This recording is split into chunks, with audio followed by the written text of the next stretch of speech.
All right, Garrison, you just completed your year, right? Now we're here at MLB Network. It's the place I work. Yeah. Seems like almost full circle.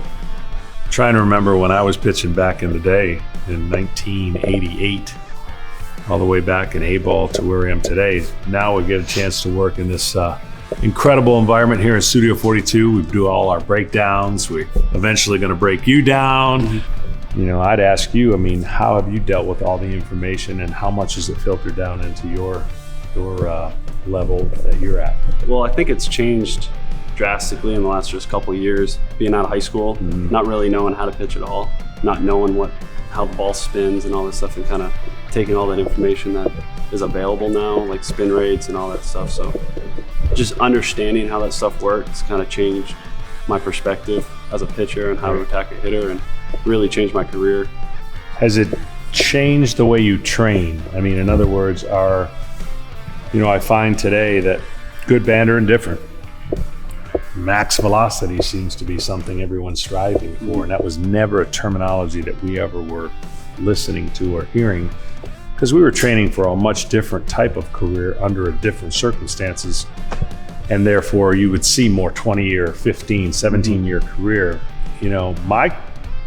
My hope is that the health of young pitchers is not confused with the effort to throw max velocity every single time. Where are you with what is being taught to you in that area? Well, I got a guy down in Tampa that I train with, and he really goes into the preparation of the arm and monitoring, high effort throws and all that stuff throughout the off season. Yeah. I use the Modus sleeve with all the next gen data that they can gain from that, just kind of monitoring my workload.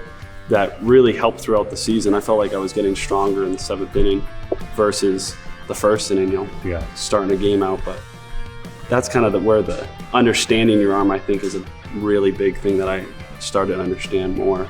Well, it's a long journey. Obviously, we've got this studio where we can talk about infield play from Harold Reynolds to Phil Ripken and all the different things. So we have a lot of fun here. We try to make it fun. And then, of course, covering the game that has a young superstar type impact that we've never seen before. It's a younger game than ever before. And I find that when you're sitting around watching every baseball team play, you just are in awe of guys who are 20, 21, 19, 22. That just wasn't apparent in our era. So want to check out Studio 3? Absolutely. That's where it gets done. Studio 3. Let's go up. It's a fun place to get your fill of baseball and watch games nightly. Like I said, talk about subjects and talk about things that you as a player lived, but then we as a player have to learn that it's not the same era. So you have to learn how to adjust to the era of today of what is expected of pitching and how different it is, because it is drastically different of the expectation, the quantity versus quality, and all the different things that go into it. So that's kind of the full circle nature of where I am. It's a little more complicated because I have to do games and studios. So when you do a game, you're just concentrating on 50 people. 25-man roster. When you're doing here, you're basically looking at the whole league, and it's really gets challenging to kind of keep track of everything that's going on because there's so many moving pieces. Being kind of a fan, but also an analyst at the same time too. Yeah, because when you're a broadcast analyst, you are no longer looking at anything other than that particular game and focusing on what that two teams are doing and catching up with those two teams. Because I may not see a team for 3 months, and then you got to dive in to kind of figure out what the pitcher's doing, where he's hot, who's hot in the lineup. So it's just like playing a little bit. I'm watching a lot of video and doing a lot of my own stat diving. So I still try to bring the element of what the game is to a viewer at home to explain why it's not that easy to make a 2-1 slider pitch, or to make a really tough play under the gun, or get the ball in play when it's expected of you. So those are the kind of nuances that kind of getting used to. For sure. It's got to be kind of different too. Like, what do you think is the biggest change in the ears. Specifically from the pitching side, you see a little bit more velo. You see a little bit more home runs. Yeah, I think the biggest thing, if I had to put it in a nutshell, would be that the guys are fast-tracked to the big leagues faster than maybe they're ready. And they're asked to do more than they're possibly able to. And so under this microscope of big leagues, you're going to get a little bit more of an erratic strike zone. You're going to give up more homers, strike more guys out, walk more batters. So the ability to me of pitching 101 is knowing what your strengths are and working off your strengths, and over time improving your weaknesses.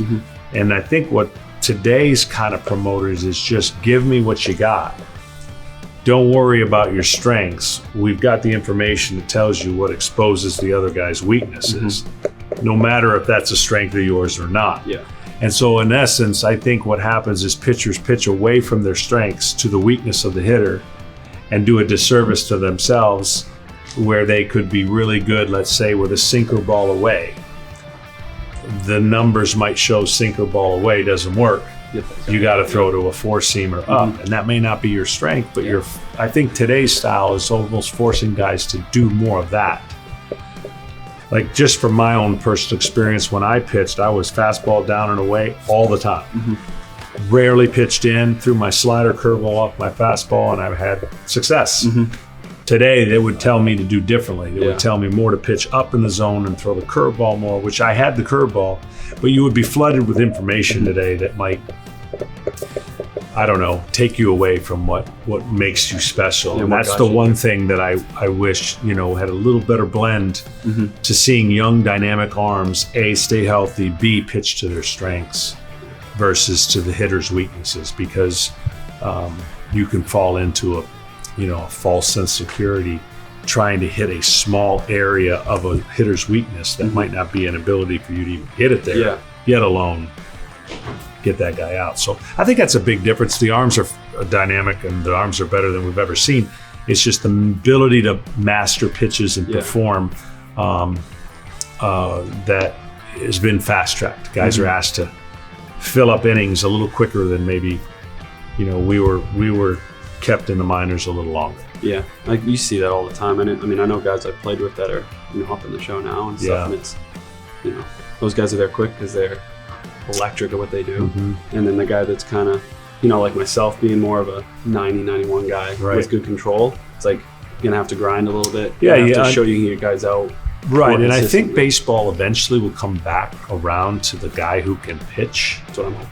Versus the guy who necessarily has the stuff. And the reason I say that is not that, we're not all looking for the stuff, but the combination package of stuff and pitchers aren't working as quickly and as prevalent as you would hope. And the fact that stuff and velocity equates to more injuries, at some point there's going to have to be a re-looking at the guys that know how to pitch, command the zone, and can get the ball where they want to. There's value in that. You just don't see as many of them, unfortunately, because the system is promoting the other.